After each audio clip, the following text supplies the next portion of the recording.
আমি সুভাষ বলছি। শৈলেশ দে, পর্ব 11। ওদিকে তখন শুরু হয়েছে মামলা। আসামি মোট 32 জন।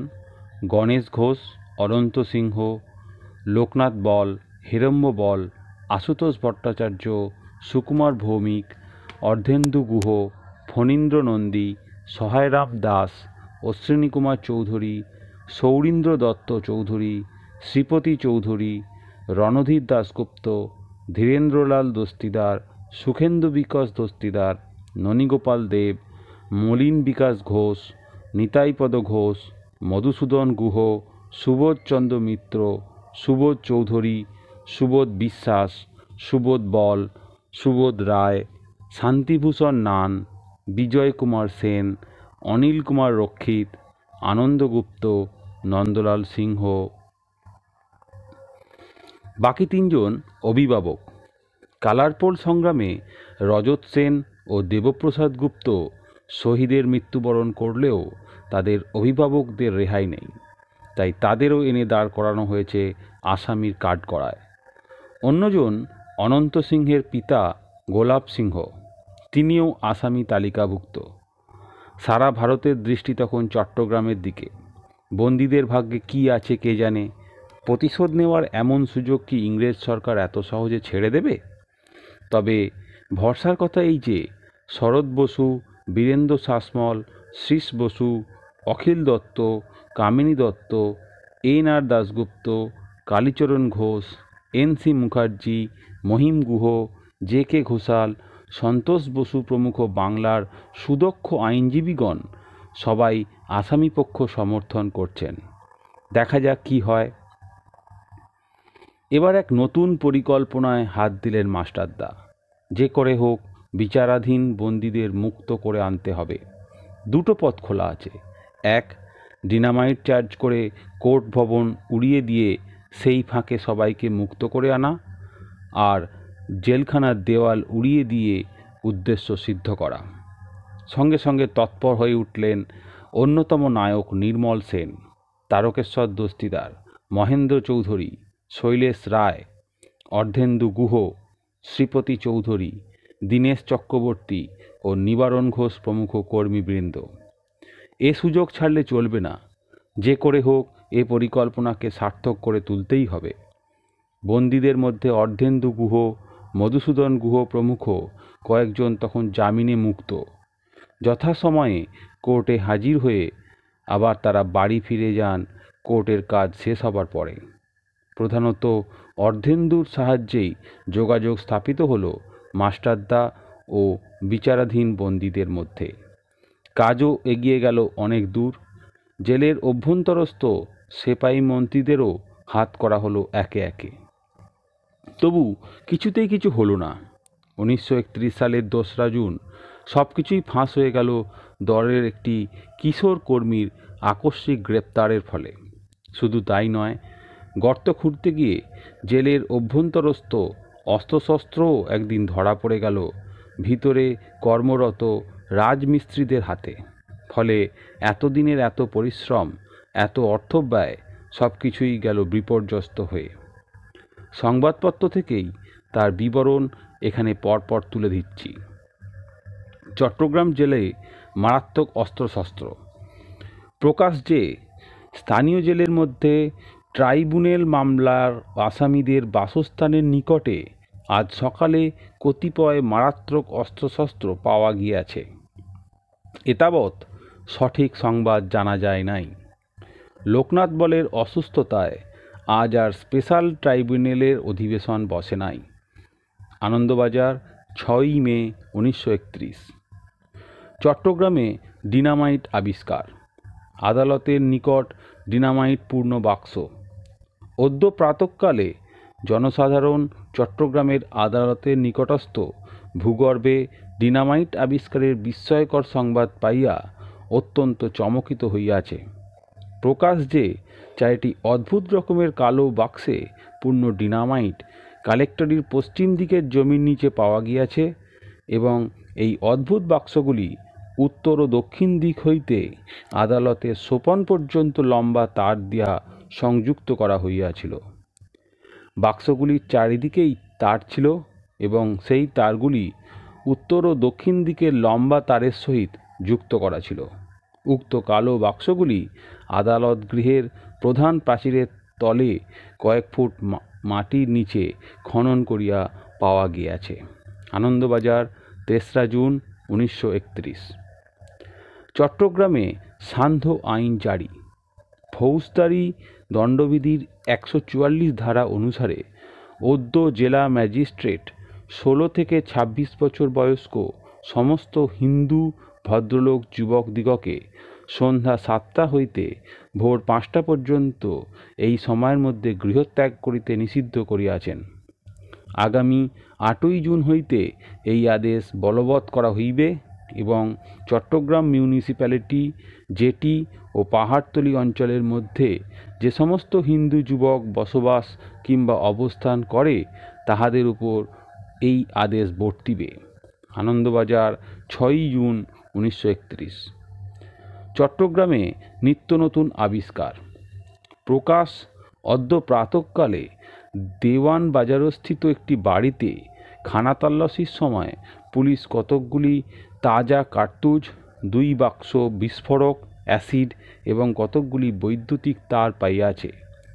হৃদয় দাস নামক জনৈক ব্যক্তিকে গ্রেপ্তার করা হইয়াছে। আরও কয়েকটি বাড়িতে খানাতল্লাশি করিয়া 3 জন যুবককে গ্রেপ্তার করা হয়।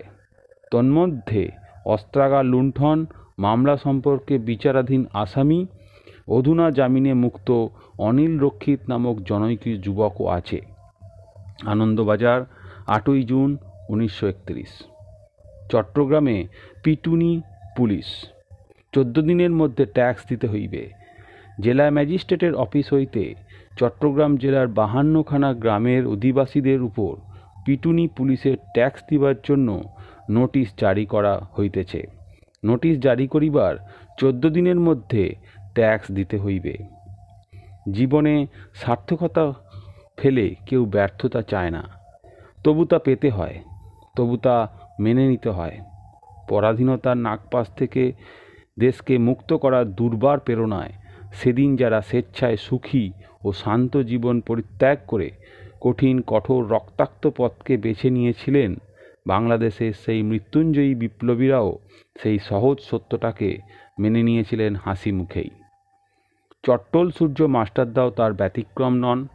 তাই সাময়িক ব্যর্থতাকে বড় করে না দেখে এবার তিনি বিনোদ বিহারী দত্ত, সরোজ গুহ, রমেন ভৌমিক, বিনোদ চৌধুরী প্রমুখ দুঃসাহসী তরুণদের জেলার বাইরে পাঠিয়ে দিলেন নতুন এক দায়িত্বভার বুঝিয়ে দিয়ে।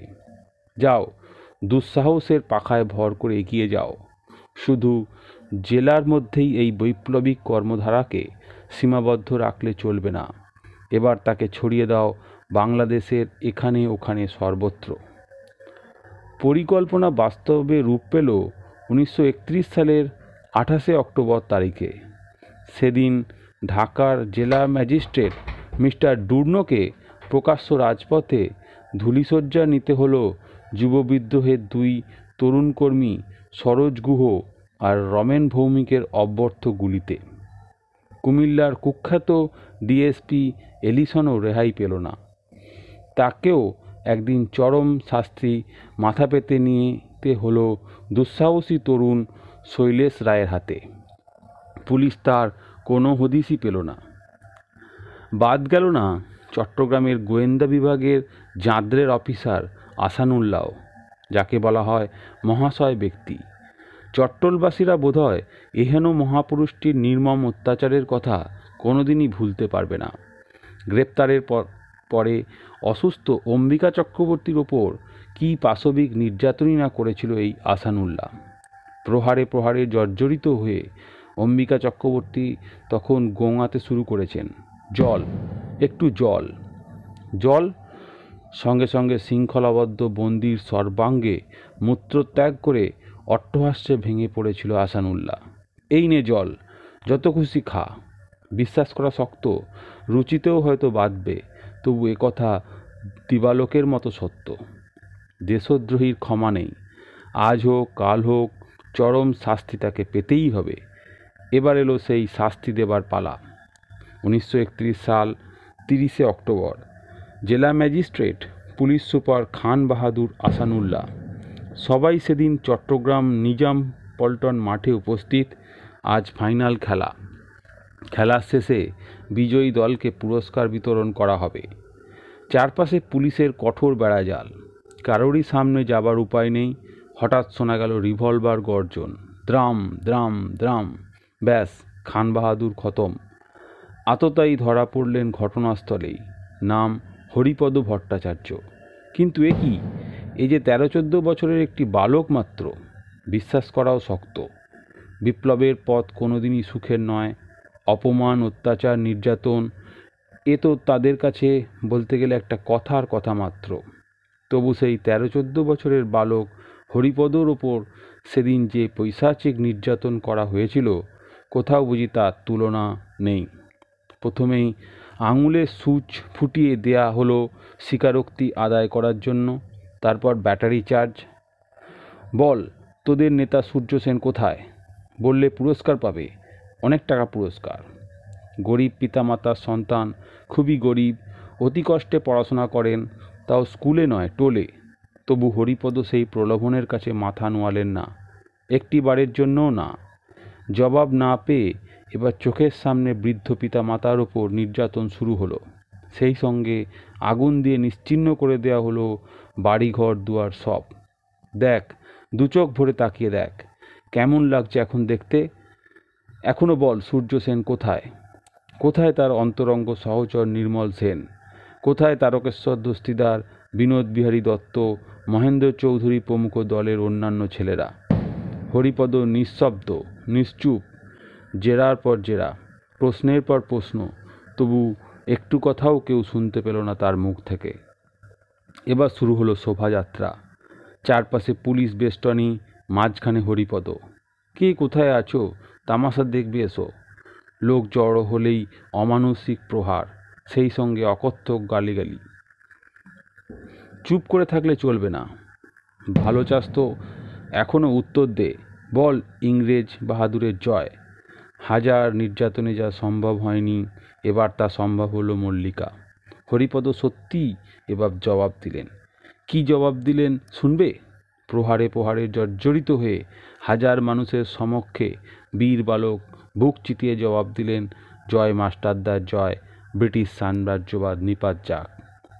একদিন দুদিন নয়, এমনি করে দিনের পর দিন প্রহারের চোটে সর্বাঙ্গ দিয়ে অজস্র রক্ত ঝরছে। সঙ্গিনের